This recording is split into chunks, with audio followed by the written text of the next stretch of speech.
A lot of Indians are struggling to wrap their heads around Sabarimala protests going on in Kerala right now. I'm a protester too. Before you ask me to crawl back under the rock where I came from, here are a few points to consider. 1. How many people know that Sabarimala petition in 2006 is partly built on a made-up story? 2. Why is the story of Maligapuram the most known legend behind the screening in Sabarimala, known even to the children of Kerala getting neglected? 3. Have we not heard of tapasyas in Itihasas that break just by the sighting of a woman? Not because someone's body or mind gets excited, because it deviates from the charyas and nishtas prescribed for that particular tapasya. Ayyappan's Brahmacharya and Maligapuram story are mutually validative. 4. For people who find no logic in Sabarimala custom, how do you find logic in a God saying, even if you live the most righteous life, you will still go to hell unless you do the good deeds from under my umbrella, my banner? 5. How can a Muslim claim to be a Muslim or a Christian if they don't believe in the traditions of Quran and Bible respectively? If a woman doesn't believe in the story and history of Ayyappan widely known in the state through oral traditions, presence of a young woman's murti in Sabarimala, further validated by the text Bhudanado Bhakyanam, how is she a devotee and why are we talking about the right to worship? 6. Why is a conditional delay in Sabarimala called discrimination? Women who enter the temple under the age of 10 and over 50 are still women. All the temple says is, if you are a young woman, please wait, because the deity here had a bad experience from a young woman, or maybe due to his brahmachari status. If you cannot wait, please go to a few other places where you can meet him. 7. If we survey Indian women, how many would place Sabarimala as a hindrance to their equality? In a country where a large group of women can't still claim a spot in their own front porches and most homes extend the familiar invitation, let the men eat first. Isn't it an irony that we are searching a deep remote forest looking for women's equality? 8. Why is no activists and petitioners' sense of justice waking up when they read on a daily basis rapes and murders of women and young children? Why is no one approaching the court when such a thing happens to say the existing laws are not protecting our women's lives, we need to create new laws? Yes, we abolished Sati and Devdasi system. Both were issues of women's safety, not equality. Is murder and rape any lesser? Shouldn't a woman be alive first to enjoy her rights? 9. Although there are many theories behind the screening, why is menstruation getting so much traction? Is it simply because of all the stigma associated with it, or it's an easy ploy to vilify temples and devotees? 10. If a woman feels sticky during menstruation and chooses not to visit a temple, why hold the temple responsible? Blood that mixes with air is not just any waste, it's a biohazardous waste. And temples do prescribe clean bodies and minds for temple visits, but they don't enforce it. If and when that enforcing happens, it happens at home. So any sincere effort to address this issue should begin at home. 11. Can human beings completely eliminate the notions of purity and pollution? Isn't it directly connected to personal hygiene on a practical sense and mental hygiene on a philosophical sense? 12. Can we equate the plight of someone who got pushed into a puddle with another person who got pushed into a swamp? Untouchables live the lives of untouchables all their lives. They couldn't wash off any of their troubles on the 4th day. 13. Sabarimala does not receive any state funding. Advocate Sai Deepak's extensive research is available online. He tells us the truth behind the 51 lakhs Sabarimala receives from central government through state government. 14. Why is Sabarimala a public place? Through Justice Indu Malhotra's verdict, we now know of at least 3 attempts voted and rejected by the Constituent Assembly to add the word temple or the temples or the words places of worship under draft Article 9 that relates to Article 15. 15. Aren't all age restrictions arbitrary? A person who has one more day to turn 18 cannot vote. Voting age used to be, until 1988, it was like 21, limit was 21. All official and unofficial age restrictions work the same way. 16. Who is the right authority to say what the central custom of a temple is? Politicians, judiciary, atheist, activists, or devotees and the followers of that particular temple. 17. If we agree a certain rule under an act to be erroneous, can we also agree there could be other rules under other acts erroneous as well? Similarly, if Sabarimala proves itself its status as a religious denomination, then all it is accused of right now suddenly becomes acceptable. So this case is about a technicality. 18. Am I wrong to feel that the judiciary had mobilized a whole army against a paper tiger? Because the whole Sabarimala argument was hypothetical. The court had not heard from even a single woman devotee whose spiritual journey got interrupted by Sabarimala custom. These are the 18 points, my 18 points that I made, representative of the 18 steps in Sabarimala. If you would like to know more about this issue more closely, there are more videos to follow. When we talk Sabarimala, the most logical start is its story and history.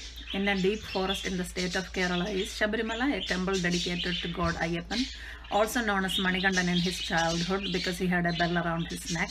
Mani in Malayalam is bell and Kantham neck. He was an adopted child in a royal family that had no offsprings, but after his adoption, the queen gave birth to a son. Manikandan was exceptional in every way, so the king decided to coronate him after he turned 12. But the royal daughter, along with a minister, conspired to convince the queen that her biological child should be the heir to the throne. So she faked an illness and convinced her adopted child that he alone can save her by fetching the cure from the forest, tiger's milk. To their shock, instead of getting eaten by wild tigers, Manikandan rode back to the palace several days later on a wild tigress. Realizing the divinity of the child, the royal family repented and resolved to build and dedicate a temple for him. So he shot an arrow into the forest and Sabarimala temple was built on the spot where the arrow landed. Before claiming the seat there, Manikandan transformed into Ayyappan. So the most vicious attempt at the deity's life was orchestrated by his own mother, who was a young woman at the time. But nobody talks about it. However, everyone talks about the troubles he had from another young woman named Maligapuram. There are many stories on who she was and how they met, but almost all of it merge at the point where she discloses her love interest in him and he refuses due to his interest in pursuing eternal brahmacharya. But the lady was very persuasive, so finally he had to promise her marriage if there is a year no new devotees come to see him in Sabarimala. He also had to give her place nearby so that she can sit there and wait. Her murti is still there waiting. It is customary for young women to keep away from the temple to offer respect and penance. For all devotees, Sabarimala pilgrimage is centered around penance and austerity. Not surprising when we consider the brahmachari status of the deity and also the fact even though he was a young child, he was wronged by many, including his own family. His eternal brahmacharya is cited as a reason why young women stay away, because the sight of a young woman can be a deviation from the vows he took for his brahmachari status. Sabarimala temple is open only a few days in a month, and traditionally the pilgrimage is undertaken the month of November and December when it is open 51 consecutive days. The whole process begins with an initiation sort of ceremony from any local temple where the priest offers pilgrims blessed beaded neck chains to wear around their neck. That is to be taken off only after the pilgrimage is completed. For a true devotee, 41 days is the period prescribed length to live in austerity before getting to Sabarimala. There is a code of conduct people follow. Some people sleep on the floor, eat only one meal a day, walk around barefoot, avoid contacts with the opposite gender as much as possible. These are some practices. Any deviation from the prescribed code of conduct is not recommended unless called upon by a compelling cause. The temple is managed by a board appointed by the state government, so the board appointments sometimes get political. And many a times the board is at odds with the devotees and the customs. Many VIP and VVIP women, only VVIPs and VIPs, not commoners, were let in quietly. And also the board took money from a movie maker to video record a movie song there. So a local devotee in 1990 approached Kerala High Court to complain about the play of power, influence, money and fame there. And in 1991 the court mandated 10 to 50 age restriction on women's entry to roughly filter all women of reproductive ages. In 2006, Sabarimala conducted a Deva Prashnam, which is an inquiry into the divine will of the deity through astrological interpretations, and found the presence of a young woman. Same time, an old Karnataka movie star claimed that she came to Sabarimala some 20 years earlier and accidentally touched the deity in her mid-20s and accidentally touched the deity when she fell off the line there. A huge row erupted because her claim itself was an overkill due to the height and depth of the sanctum sanctorum where the deity placed. It's not possible for someone to fall off and touch the deity, a line and touch the deity. Also, it suggested that the most central custom of any Kerala temple was broken in Kerala. Maybe true for all south of India. No devotee is allowed to touch the deity. No woman, no man devotee is ever allowed to touch the deity. It's a big no-no. So Sabarimala resorted to the most common remedial procedure Kerala temples use time to time to cleanse any interruptions in its central practices: purification. But media from outside the state ran with the story that a temple in south somewhere conducted purification after a woman entered it. They didn't stop for a moment to learn how commonplace this practice is, or how gender neutral its prescription is. They also didn't pay attention to the fact that it's very highly unlikely for anyone to fall off a line and touch a deity at Sabarimala. 5 women, again from outside the state, who read the news felt outraged by the indignity and decided to approach the Supreme Court against it. After they filed the case, Kerala Crime Branch came out with their conclusion that the movie star made up her claim. So this is the brief history of Sabarimala. Now we can take a look at the court case more closely. The first ever Sabarimala case in 1990 was filed by Mahendran from Kottayam district. He produced pictures of retired temple administrator Chandrika's grandchild's first meal ceremony held in Sabarimala in the presence of young women. It was an open secret that movie stars and influential young women were sneaked into the temple time to time, and an average devotee had no voice to protest this power game. So when Mahendran approached the court took the side of the devotees and mandated 10 to 50 age restriction to roughly filter all women of reproductive ages. Until today, nobody approached the court to say this is a matter of women's equality. The case had high visibility and great public interest. Communist government was in power. So can we argue that the hugely left-leaning Kerala society had no capacity to think? The truth is, even the children of Kerala still know how, the story of Malikapuram and how important it is to Sabarimala.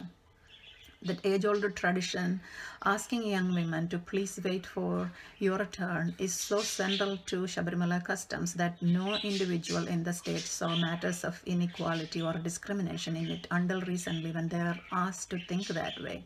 15 years later, in 2006, this next court case befell after Sabarimala performed a purification. A young woman's presence emerged in the Deva Prashnam conducted by Kerala astrologer Parapanangadi Unnikrishna Panikar and his Karnataka assistant Raghupati. Soon after, an old Karnataka movie star faxed the temple administrators that she came to the temple some 20 years earlier and accidentally touched the deity. She said she was standing in line and the crowd jostled her out, so she fell at the feet of the deity and accidentally touched it. She was seeking penance for an act done unintentionally. But the devotees were quick to point out that the sanctum sanctorum is much too high. There is a flight of several steps going in and the deity is placed deeper inside. Even if somebody falls off a line, they can fall onto the step, not beyond that. So a row erupted, which led to a crime branch inquiry. A few years later, the crime branch concluded that the movie star made up her claims. They went on to claim that it was a conspiracy involving her and the two astrologers. But if we research on the conspiracy, we don't get any supportive materials. But it is obvious that no one can fall off a line and touch Ayyappan's deity in Sabarimala. When the row erupted initially, the media worked on the outrage factor that the temple in South conducted purification after a woman enters it. Enraged, 5 women from Young Lawyers Association in New Delhi, Halka, Bhakti, Lakshmi, Prerna and Sudha, approached Supreme Court and filed a petition. They admitted in court they were influenced by the articles written by Barkhadat, Sharwani Pandit and Veer Sanghvi on the topic. If any of these lawyers or journalists did any basic research to substantiate Jayamala's claim, they would have seen problems.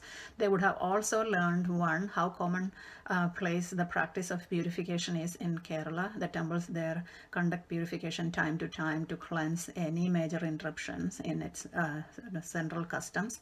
2, Kerala temples don't allow devotees to touch its deities. The temples don't allow to touch its deities or its priest. 3, the prescription of purification is very gender neutral. Whether a man touches a deity or a woman touches it, the remedy is purification. It's a big violation, major violation. I know it defies the logic of many. But that is what the custom is guilty of, not satisfying everyone's logic. I would like to bring up the argument of the petitioners here that exclusion of young women is not a central custom of Sabarimala. It's not an essential component. Who is the right person to say that? The power centers of the country or the devotees and followers of that particular temple? What can be more central to a temple dedicated to a brahmachari deity who had been pressed against his will to break his brahmacharya by a young woman than young women paying respect and penance? Let's also not forget that Ayyappan's mother, who was a young woman at the time, plotted to kill him. The whole pilgrimage is centered around penance. So when we hear something crazy happening somewhere else, we are quick to assume that particular society must be plagued by rabies of mind or something. But if we take the time to dig deeper beneath the scandal value, many a times we find compelling reasons underneath. Whatever is happening in Kerala is a simple example of the how nearsightedness of a few individuals push the whole society into turmoil. There is a clear inability or lack of will to understand local sentiments. So I pray to the court, when someone approaches it with an issue that happened beyond their familiar territories, please have a requirement that at least some of the petitioners be from that location, or better yet, have at least one person who is directly affected by the issue, so that the court can hear from them firsthand. Lack of which is, compelling me to say, feels like in Sabarimala case, the judiciary had mobilized a whole army to curb a paper tiger. Now let's look at one place where women's right and equality are getting trampled on a daily basis. Indian women face issues of equality and discrimination on a daily basis. But if we ask them, how many would say that it happens at Sabarimala, that they entering Sabarimala would give them equality? In a country where a large number of women can't still claim a spot in their own front porches, and majority of homes still extend the familiar invitation, let the men eat first, is Sabarimala where women's right equality is rotting? Sitting together as a family to eat or letting women in the front porches is not going to end discrimination and inequality, because there are so many other things that happen on a daily basis that are much worse. Inequality and discrimination at workplaces, inequality in wages, inequality or in opportunities, inequality in ancestral properties. There are so many real causes and consequences. Then why do we go after an issue like Sabarimala that doesn't interfere with anyone's daily life? The answer is, when we see something outside that is unpleasant to our eyes, we can blame somebody else for it. But even if something is rotting inside our own home, we tend to ignore it completely because the responsibility lies entirely within, or we embrace it wholeheartedly because living in that filth for so long had made us think it's normal, and we actually had come to depend on it. Let's take a moment to acknowledge that 1 in every 3 Indian women is a victim of domestic violence. This is according to Union Ministry's National Family Health Survey 4. Yes, we abolished Sati and Devdasi system, both issues of women's safety, not equality. But the rampant rapes and murders of women and young children happening now, is it any lesser? Why is no one approaching, no activist approaching the court to say, the existing laws are not protecting our women or even our young children, we need new laws? Do they care only about the rights of a woman, not her life? Let's move away from this to the Sabarimala petition and the petitioner's main arguments. The exclusionary practice results in discrimination against women as a class. Since when is women 10 to 50 a class, and what is the name for that class? Now, if we are to come up with the name for the class, it would be something like the waiting class of Sabarimala, because that is what the temple says. It says, if you are, come before 10 and after 50, if you are in between, please wait. If you cannot wait, then please go to a few other places. Then they go on to argue the fundamental right to worship is not discriminatory and is available to both men and women equally.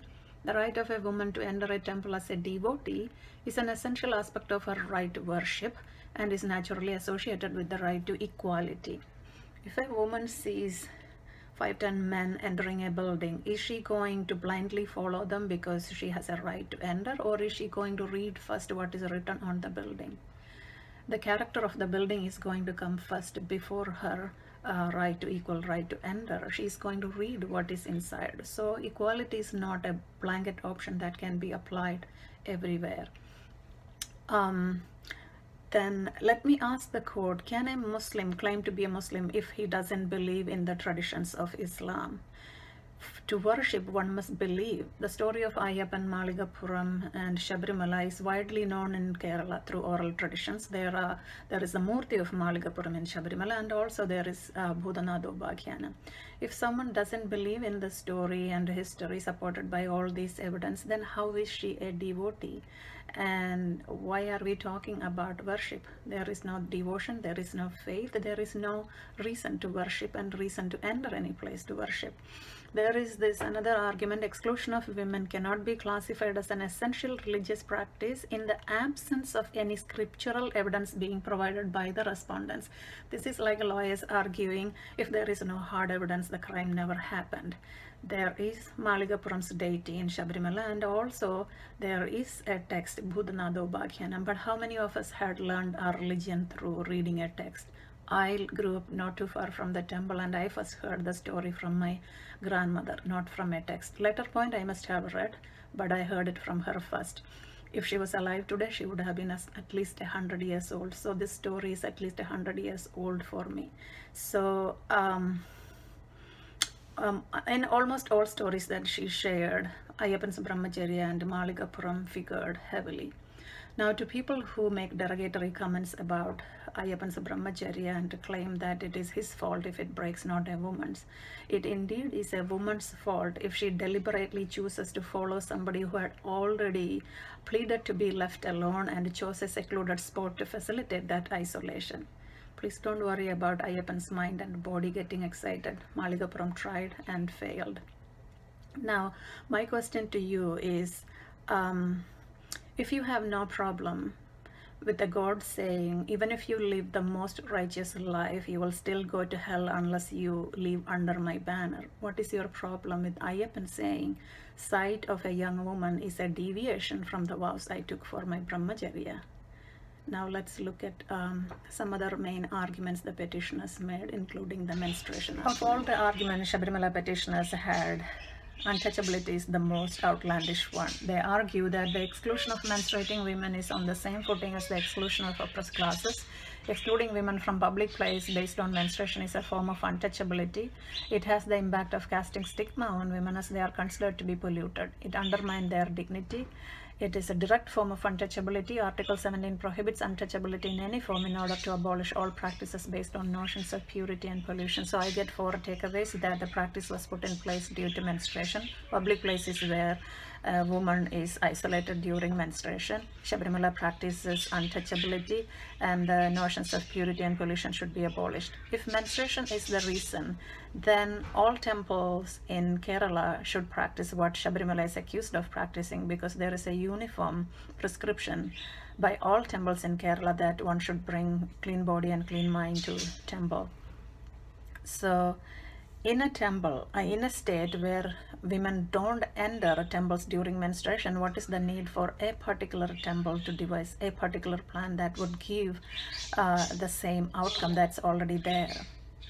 Now, menstruation is the process on which human race exists, but when it happens, it's hard for body to feel clean. Blood is in liquid form, and when it mixes with air, it becomes a biohazardous waste, and unlike other body human waste, it's very hard to dispose properly. Even for women who manage their periods with the tampons and menstruation cups, it's really hard not to feel sticky. The feeling is much worse when body sweats profusely and can't get to a shower. So if women feel unclean during menstruation and choose not to go to a temple or any public place, why hold a temple responsible? I had personally witnessed a mother refusing to enter a temple after her young son had a pee accident. She and the child just came from home after showering, but when this happened, she even avoided eating fish for the day. When this happened, she decided they are going to go back home and wash up again before coming for darshan. Nobody told her urine is unholy. She was simply following her belief. Now, if there are other women who believe they are clean enough any given day to visit a temple, there isn't anyone standing outside a temple turning them away. We are conveniently forgetting that menstruating women are stopped at home, not turned away at the temple. There is real stigma associated with the process, and we really need to address it. But in reality, where is a woman isolated during menstruation? A public place or her own home? Public places don't have any means to know when a woman is menstruating. If a woman thinks she is polluted or unholy during menstruation, that lesson was taught at home, not at a temple. Don't come here, don't touch that, don't do this, don't see this. All that things happen at home. So if someone is sincere in their efforts to address this issue, they should begin at home, because that is where women are isolated and stigmatized during menstruation. Not forgetting the delusions associated with this issue and the large number of people who believe in it. I still have no doubt in my mind this became a favorite topic because it's an easy topic to vilify temples and devotees. Now, untouchability, it's very upsetting and offensive to accuse Sabarimala of untouchability. It had enabled divisive narrative builders. The life of untouchables, they didn't live in isolation 3 days that could be washed away on a 4th day. However, senseless those 3 days could be, comparing it with the lives of untouchables who lived the lives of untouchables all their breathing moments. It's like arguing, pushing someone into a puddle is same as pushing someone into quicksand. These women are no untouchables. They go to any temple, every temple they want to go. Even Sabarimala takes them before 10 and after 50. They don't cease to, untouchables don't cease to become untouchables. After watching some of the videos that's coming out of the state, I'm realizing how dangerously this argument is playing in the hands of a very well-oiled machinery that is working really hard to portray temples as all things evil. There are some jaw-dropping videos that specifically put out by one particular political wing that specifically targets upper caste Hindus and temples in an effort to break away a large backward Hindu community and bring it under their fold, because it is the biggest vote bank in the state. Every 1 person in 4 is from this community. Now, the sense of notions of purity and pollution, it cannot be abolished from human lives, because it is deeply entwined with our sense of personal hygiene and mental hygiene. Yes, it can get extreme and overbearing, but did it happen like that in Sabarimala's case? Is Sabarimala custom putting people under duress? Purification can be triggered by a woman, but not a woman alone. It can also be triggered by a man. The woman case, it was the work of media. When the central custom of a temple is broken, it is polluted. And there could be so many causes, so many reasons why it is broken, not just a woman. Now let's look at the argument that Sabarimala is a public place run with state money. There is a very long argument on how Sabarimala receives state funding and therefore is duty bound to honor fundamental rights under Article 12. The argument sounds a little absurd because Sabarimala is one of the richest temples in the country and it is a provider to the state rather than a receiver. But it does receive 51 lakhs per annum through Consolidated Fund of India, from Consolidated Fund of India through the state. Advocate Sai Deepak's extensive research tells us more details about this arrangement. A long time ago, India used to be a collection of small princely states, and when Union of India formed, all these states merged in it along with its temples, its land and properties. In return to using the properties and land belonging to the temple, the Union agreed to pay a set amount to each temple as a lease. Sabarimala receives 51 lakhs. Considering the expansive amounts of land owned by the temple, 51 lakhs is a very small amount. It is the temple's income in a day or two. Also, through Sai Deepak's research, we get to know at least 47,000 acres of temple land had been alienated in Tamil Nadu alone, and there is a movement requesting judiciary to restore temples to its rightful owners, the devotees. In 2012, late Swami Dayananda Saraswati filed a petition in Supreme Court in this regard. It's not taken up yet. Hopefully it will come up soon. Now here is the public place argument. Sabarimala is a place of public resort being open and dedicated to the public.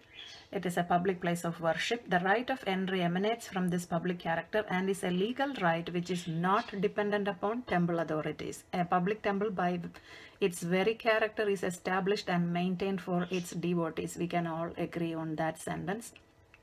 There are plenty of places under private ownership that are open for public, but we don't call them public places. So it was confusing to see Sabarimala getting referred as a public place.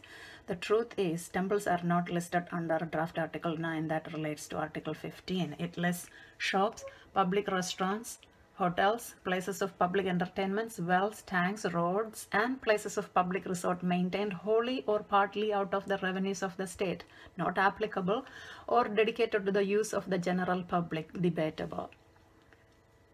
By now we know of many attempts voted and rejected by Constituent Assembly to add temples or places of public worship under the same list. The Assembly considered it fit not to include places of worship or temples within the ambit of draft Article 9 of the Constitution, says Justice Indu Malhotra in her verdict, pages 30, 31, 32. Then why is Sabarimala called a public place?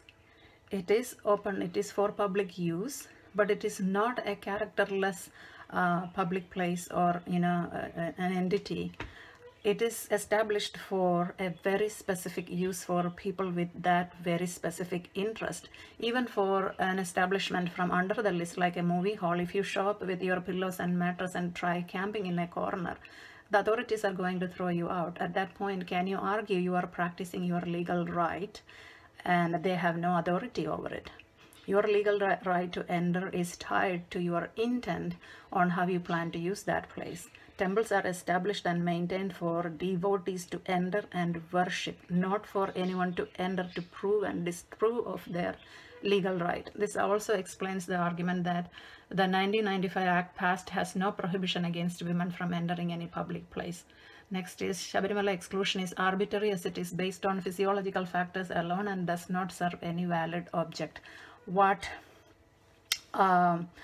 age restriction is not arbitrary, and what do we base our age barrier decisions on? An 18-year-old cannot vote. 18-year-old can vote, but if you have one more day to turn 18, you cannot vote. And voting right used to be 21 until 1988. Marriage age, job age restriction, any official, unofficial age barrier, if we take and debate on it, we can actually argue that all of them are arbitrary. And the valid objective is here to filter young women. How do we decide who is young? women naturally enter puberty around 10 and menopause around 50. So High Court decided to take that approach. Anyone with reproductive age, capacity is young.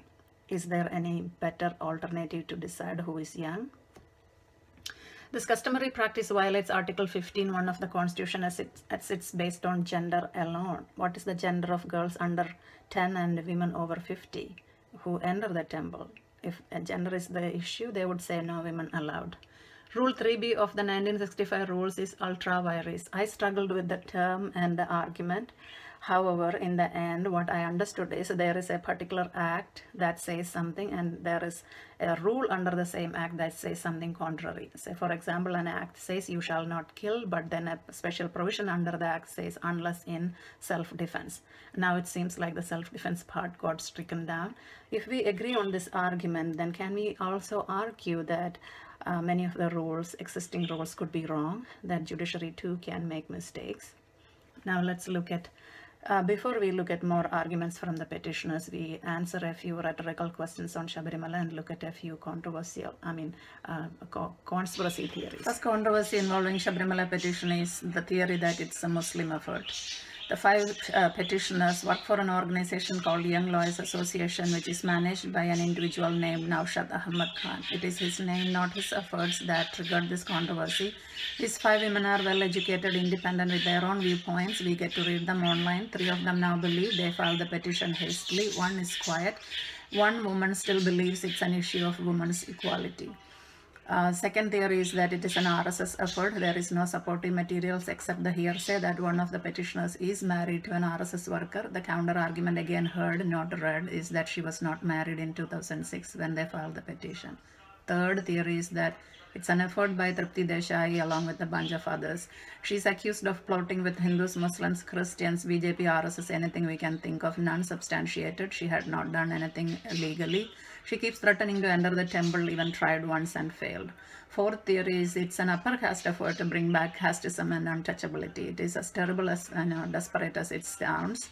Petitioners are the ones asking to bring any change to the table at all, not devotees. Devotees are saying no changes, please leave things the way it is. Also, if we check how many of the petitioners are from backward communities, we will understand, we'll see the truth behind this. Then there are 3 questions repeatedly asked over Sabarimala. I think the askers already know the answers, but still, first one, young women entered Sabarimala. We even have a picture to prove it. Nothing happened. Why stop them now? Why not protest then and protest now? Protest happened then too. Someone named Mahendran approached the court over this matter. All the women who entered the temple at that point were VIPs and VVIPs. You don't see an average commoner sort of woman in the list, young woman in the list. So it was a power play, further complicated by atheistic governments entrusted with temple management. Corruption in the system is what brought these women to the temple. So the question then becomes, if corruption can happen a few times in the past, why can't it happen freely now? Also, it's like if you find out your child broke a family rule several times, what would be your advice? Continue it because you already broke it several times, or you advise the child out of it? That's the same situation. Second question, many other traditions were broken in Sabarimala in the past. Nobody protested. Why protest now? Stopping people from cracking coconuts on temple steps over safety concerns, or stopping Shayana Pradarshana in an overly crowded temple is not as the same as asking the temple to change its central story, Ayyappan story. Changes such as adding more open days to Sabarimala's calendar, of course that is more money for the board, and installing tools to count money. They're all done by the administrative board appointed by the government. Even so, none of these changes attempted to rewrite Ayyappan's story. So the third question is, this temple could be a Chatan or Vishnumaya temple that got appropriated to Buddhism before becoming the current temple. So aren't the existing traditions wrong to begin with? We are talking thousands of years, not hundreds of years. Obviously, changes must have happened along the way. But should we change the existing custom because this temple used to be something else several thousands of years ago? So are there any Buddhists or Chatham clan members making any claims? The only active, relevant and believable claim was made by a mountain tribal group called Malaria. They had specifically asked to reinstate two of their rights, lost rights, to perform two very specific traditions. They had not called for young women's entry. They are actually divided over it. One group arguing against it and one group saying they don't want to question Supreme Court's decision. It would be interesting to see if their stance is going to evolve in the future from outside pressure. Then two more arguments from the petitioners, one saying Sabarimala, since it is not a religious denomination, it has no autonomy to manage its own affairs under Article 26, which tells you if Sabarimala can prove itself as a religious denomination, everything it is accused of right now suddenly becomes acceptable. Also, could be there are other religious denominations out there practicing the same thing, and it is perfectly acceptable because they are doing it. I hope the court can see that no devotee takes pleasure in political governments coming in and taking control of their temples. The last argument is about constitutional morality versus individualized morality. To sort this conflict out, wouldn't it be better for the court to listen to a few of the women who tried to enter Sabarimala in last several weeks? People like me are genuinely interested to learn what their understanding of Ayyappan story is and where they heard it. As for me personally, I'm more than happy to visit Sabarimala any given day, earlier better, as a tourist. But as a devotee, I see a lot of value in waiting and in partaking penance, my share, and earning my right to visit the temple. So please don't tell me that my several decades long wait is worthless. That's all. Now I feel like I can crawl back under the rock where I came from. Thanks for listening.